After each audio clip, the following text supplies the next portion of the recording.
பெண்கள் துணிச்சலுடனும் நம்பிக்கையுடனும் வாழ வேண்டும் என காங்கிரஸ் கட்சியின் செய்தி தொடர்பாளர் குஷ்பு வலியுறுத்தியுள்ளார்.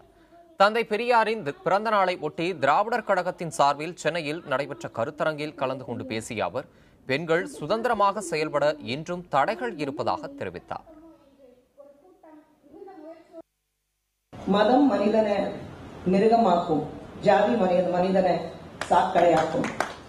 அப்படிதான் நம்ம இருக்கோம். ஜாதி மதம் பேர்ல இன்னி வரைக்கும் பெரியார் அவர்களோட எத்தனையோ தன்னுடைய கடைசி காலத்து வரைக்கும் ஒரு ஜாதி மத வேறுபாடுகள் இருக்கக்கூடாது, பெண்களுக்கு சுயமரியாதை இருக்கணும், சம உரிமை இருக்கணும்காக போராடியவர்.